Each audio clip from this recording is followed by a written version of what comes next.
벌떡 드러내주신 거야. 자녀를 교육하고 양육시키는데도 비교하고, 직장에서 일하는데도 비교하고, 심지어는 무엇을 입는 것, 먹는 것까지도 늘 비교하면서 살아가는 자들을 보면서 너무도 안타까운 것이에요. 우리나라는 참 그래서 좀 개성이 없는, 다 얼굴이 똑같아요. 비교하는 거예요. 이렇게 해주세요. 이런 사람하고 똑같이 성형해 주세요. 이렇게 해주세요. 이렇게. 그러니까 사람이 다 똑같은 거예요. 옷도 그거 입으면 다 그거 입어야 되고요. 김치 냉장고 사면 찢어지게 가난해도 김치 냉장고를 다 사야 되고, 가을에 할머니가 놀러 간다 그러면 무슨 돈을 모아서라도 계를 해서 놀러 가야 돼. 개성이 없습니다. 까 뒤집으면 다 까 뒤집어야 되고, 눈을요. 그러니까 너무 까 뒤집으니까 안 까 뒤집은 사람이 매력이 있어 보이는 거야. 그게 아니에요. 여러분, 비교할 필요 없습니다. 나는 나야. 나는 나잖아. 그렇잖아요. 넉넉하고 큰 마음을 갖기가 어려운 것이 왠지 아세요? 비교하기 때문에. 네가 지금 몇 살이야? 내가 지금 너보다 몇 년을 예수를 더 믿었는데, 내가 목사를 몇 년을 알았는데 이게 어디서 까불고, 내가 지금 목사한테 어떻게 했는지 네가 알아? 이게 다 저변에 깔려 있으니까 말은 안 하는데 내 영혼이 그걸 알고 저쪽 영혼하고 나 다 알아요. 붙는 거예요. 그렇게 딱 그 마음을 갖고 있다가 뭐만 하나 걸렸다면 그냥 막 터지는 거예요. 이제 아셨습니까? 사람은 말을 해서 다가 아니에요. 그래서 영물이라는 거예요. 영물. 이제 아셨습니까? 그걸 몰라요, 사람들이. 그러니까 말을 안 하고 듣지 않으면 모르는 줄 알아요. 천만에요. 다 알아요. 말을 안 할 뿐이에요. 왜? 기다려주는 거예요. 왜? 살려야 되겠으니까. 이제 아셨습니까? 저의 자존심은 여러분들이에요. 사단은 저한테 뭘 하느냐? 야, 네 목회 사람들 좀 봐라. 너 허무하지 않냐? 그때 제가 딱 이렇게 답변합니다. 그래. 서울에 왜 백병원이 유명하고 삼성병원이 유명하냐? 서울대병원이 왜 유명하냐? 좋은 의사가 있기 때문이야. 나는 그렇게 고질적인 문제를 가진 사람을 하나님께서 맡겨주셨어. 어떨 건데? 내가 끝까지 도와서 온전한 사람으로 세울 거다. 그게 제 심정이에요. 그러한 자들이 증인으로 서게 되면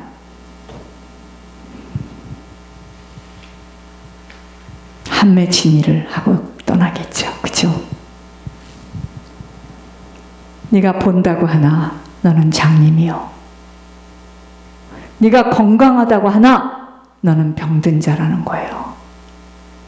그러면 사람들이 다 지금 온전합니까? 저부터 시작해서 온전하지 않기 때문에 증인으로 서버리는 거예요. 아셨어요? 온전하면 왜 여기 있습니까? 그렇지 않아요. 네가 그랬기 때문에, 네가 그렇게 온전하지 않았기 때문에 예수님이 너를 고쳐주신 그 증거를 가지고 사람을 살려보라고 세운 거예요. 누가 온전합니까 지금?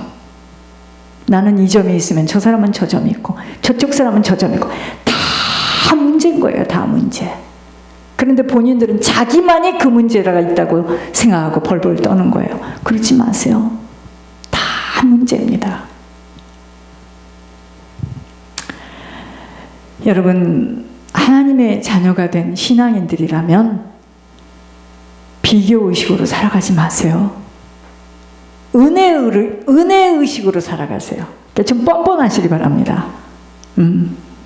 하나님께서 지금까지 건강 주시고 물질 주시고 왜 하나님께서 이번에 식이요법 대체약 이분을 만나게 했는 줄 아십니까? 근데 이분이 신앙이 좋아. 신앙이 좋아요.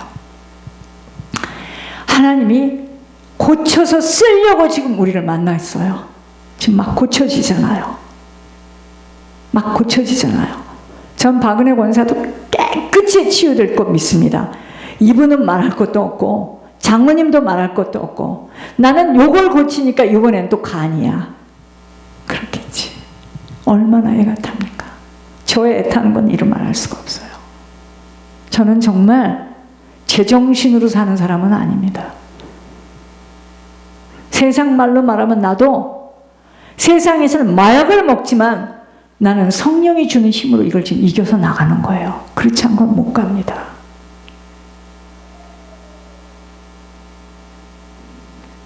못 갑니다. 사람이 어떻게 가요? 기계도 이렇게 오랜 시간 스트레스를 받고 쉼이 없다면 기계는 고장나요. 저는 시간이 갈수록 어제 학교에서 경고 날려왔습니다. 2022년도에는 다 끝내세요. 빨리 논문 쓰시고 신학교를 준비하세요. 너무 안 하니까 이제 경고까지. 그쵸? 그런데 제가 이 계산하고 돈 메꾸고 이거 하느라고요. 막 정신이 없습니다. 정신이. 네, 어떡할 건데요? 누가 할 건데요? 가야죠, 이 길을. 그럼 우리 각자가 자기 일을 잘만 해줘도 감사한데 그런가요? 그럴 수 없잖아요. 영적 문제가 터지니까 막 이 문제 저 문제 마치요 릴레이 하는 것 같아. 내가 가면서 그 다음 너 해봐. 너 넘겨줘요. 막 넘겨줘서 한 주도 조용히 지나가는 주가 없어요.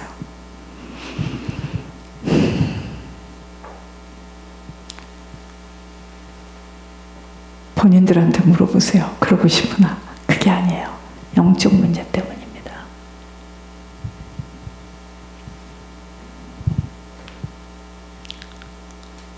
한 주도 조용하게 편안하게 지나가는 주가 없어요. 다음 주는 또 누군지 난 잘 모르겠지만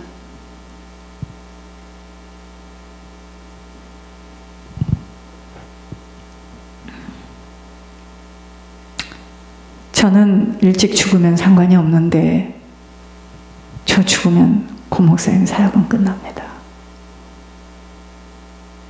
그래서 제가 오래 살아야 돼요. 물론 하나님이 하시는 일이지만 목사님 분을 알아가는 데는 또 수년이 걸릴 거고 과연 누가 그 일을 그렇게 할 수 있을까? 그러니까 제가 끝까지 오래 살아야 됩니다. 예수님은 지금 우리에게 일할 수 있는 일터를 주셨어요. 섬길 수 있는 교회를 주셨어요. 교회에서 헌신할 수 있는 기회를 주시니 감사함으로 은혜로 충성하게 되는 거예요.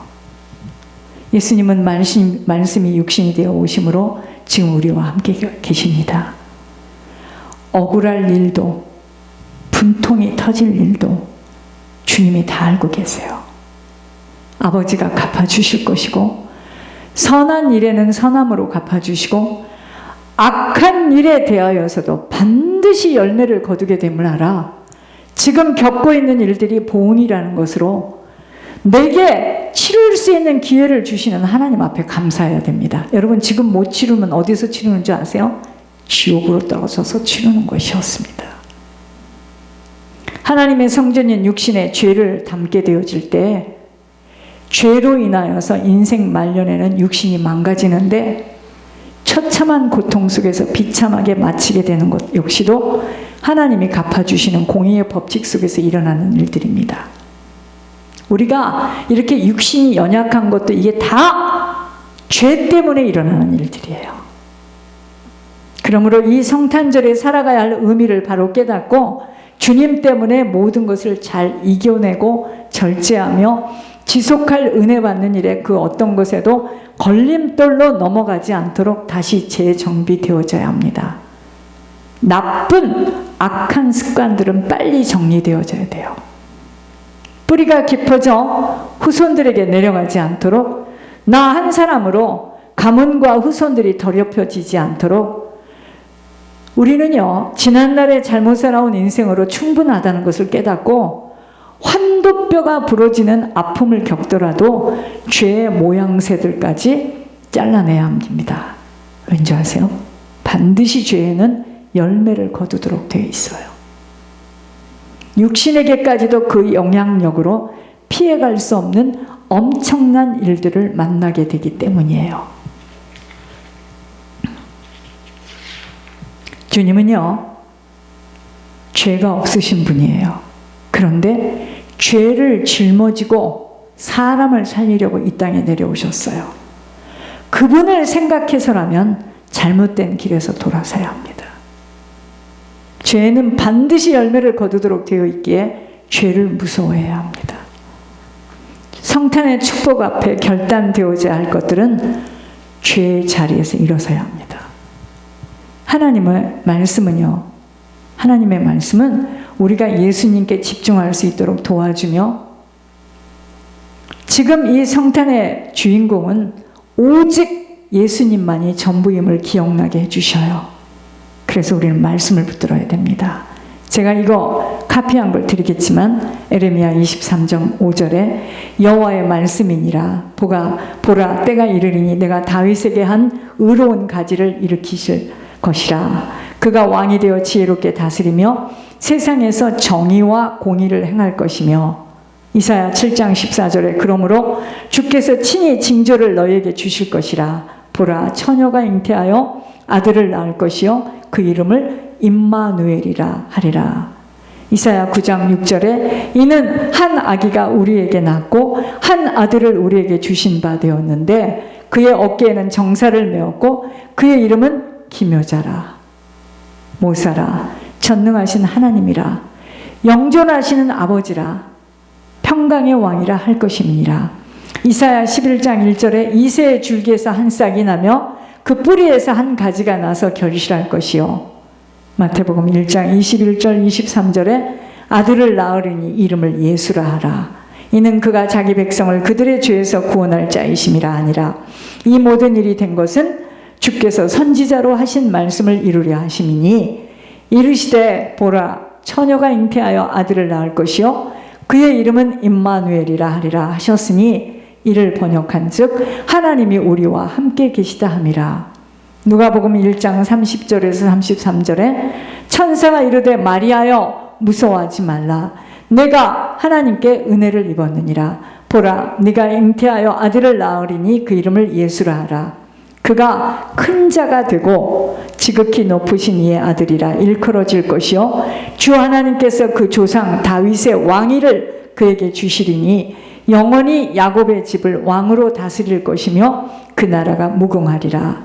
누가복음 1장 38절에 마리아가 이르되 주의 여종이오니 말씀대로 내게 이루어지이다 하매 천사가 떠나가니라. 누가복음 1장 41절에서 45절에 엘리사벳이 마리아가 문안함을 들을 때 아이가 복중에서 뛰노는지라. 엘리사벳이 성령의 충만함을 받아 큰 소리로 불러 이르되 여자 중에 내가 복이 있음에 내 태중의 아이도 복이 있도다. 내 주의 어머니가 내게 나오니 이 어찌 된 일인가. 보라 내 문안하는 소리가 내 귀에 들릴 때 아이가 내 복중에서 기쁨으로 뛰놀았도다. 주께서 하신 말씀이 반드시 이루어지리라고 믿은 그 여자에게 복이 있도다. 여러분 우리는요 예수님 말구에서 태어날 때 동방 박사들이 주님 앞에 선물을 가지고 온 것처럼 우리들 또한 그의 앞에 가장 소중한 선물인 내 상한 마음과 통회하는 심령을 주님께 드려야 됩니다. 이게 무슨 말이냐면 우리는요 진실하게 하나님 앞에서 벌거벗고 내 있는 그대로를 아버지께 이제 드려야 됩니다. 숨지 마세요. 숨는다고 모르는 게 아니고 아버지는 그걸 지금 기다리고 계시는 거예요. 네가 언제까지 이러겠느냐. 내가 너를 아는데 사람한테는 못 보여도 나에게는 보여라.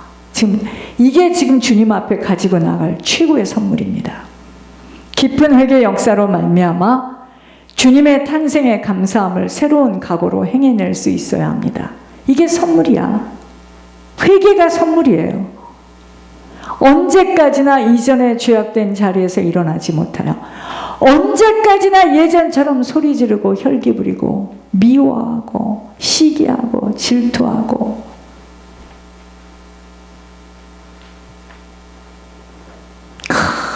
미워하고 그저 목회자 눈 속여가면서 목회자가 알면 안 되고 저는 속여도요 하나님은 알고 계시니까 근데 나 어떡하죠? 앉아서 기도하면 요새는요 조금만 기도하면 하나님이 제 머리에다 막 기억나게 해주세요. 저는 여러분들을 잘 도와서 여러분들이 저의 자존심이라고 얘기했잖아요. 예를 들어서 어머니가 애들을 데리고 어머 자녀가 많으세요. 근데 자녀가 하나는 침 흘리고 하나는 엉청이고 하나는 정신이 왔다 갔다 하고 그러면 사람들이 그 부모를 볼 때 얼마나 불쌍하게 생각하겠습니까? 지금 제 꼴이 그 꼴이에요. 어쩌면 성도들이 하나같이 그래요.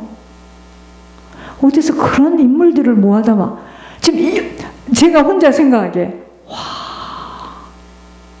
내가 그렇게 생겼으니까 그런 사람들하고 같이 이 길을 가나 보다.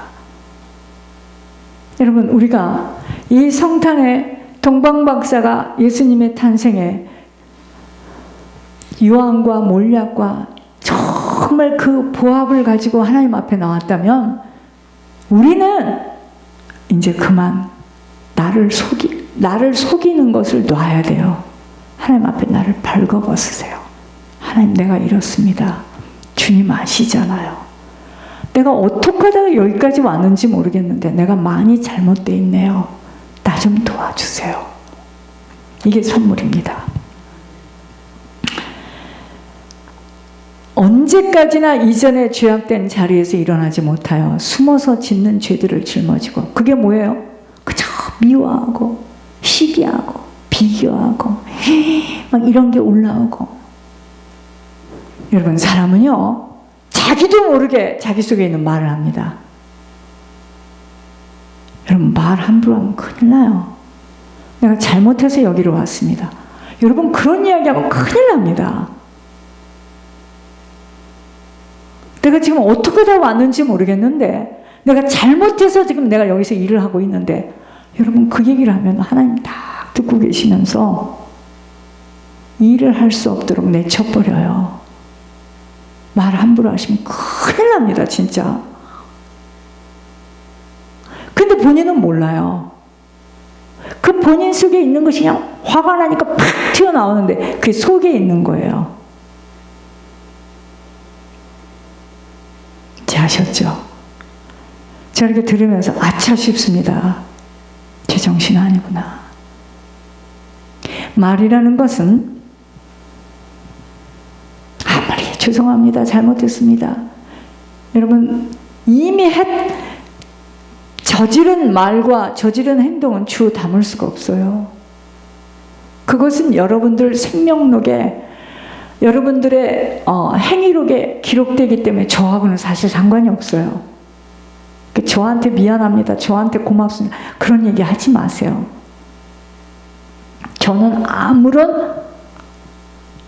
저는 주님 앞에 제가 지금 벌벌 떠며 가는 위치지 저한테 용서를 구할 것도 없고 저한테 잘못했다고 할 말도 없어요. 여러분들이 저지른 것을 가지고 빨리 치우고 가는 일이에요. 저는 제 인생에 치르고 가야 될 걸 치르고 갈 뿐이에요. 이제 아셨죠? 절 가지고 뭐 어쩝니다. 그럴 필요 없어요. 저한테는. 잘한 것도 여러분들이 잘한 것은 여러분들이 상을 받는 것이고 잘못된 것도 여러분의 후손들에게 또 유산으로 남기는 씨를 뿌린 거예요. 보통 어려운 길이 아닙니다. 천국 가는 길은. 하나님의 마음을 아프게 해드리는 아버지의 전, 내가 지금 성전이잖아요. 더럽히는 모든 행위에서 돌이켜져야 함이 성탄절을 대하는 자세입니다. 우리와 함께 하시려고 육신의 모습으로 오신 주님의 마음을 아프게 해드리는 모든 처사에서 돌이켜야 합니다. 성탄의 기쁨을 각자 자신들의 깊은 회개 속에서 아버지와의 동행함을 잃어버리며 빼앗기지 않도록 사단의 빌미를 제공하는 모든 틈새를 막아낼 수 있어야 합니다. 쉽지 않은 결단이나 아버지는 모든 것들을 다 지켜보고 계세요. 듣고 계세요. 심지어는 내 마음의 생각까지도 다 읽어내고 계시기에 아버지께 돌릴 영광스러운 시간들을 사단에게 내어주지 않도록 갱신되어져야 합니다.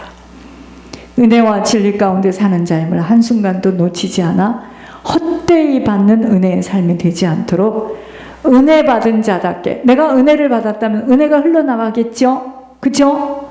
근데 내가 사망의 덫에 걸려있다면 사망의 냄새를 풍기게 돼 있습니다. 이제 아셨나요? 사망에 흘러서 후손과 가문을 삼켜내는 일에는 한순간이에요. 부모들에게 무엇이 흘러가는가에 따라서이므로 오직 은혜만이 흘러가도록, 은혜를 빼앗기지 않도록 은혜의 자리를 귀중하게 여겨야 합니다.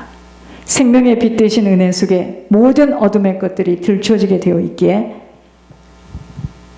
은혜 받아 계속 빛이 비춰져서 내 속에 있는 어둠들이 들통이 나고 내 속의 어둠들이 확인되어져서 이러한 것들이 아까 기도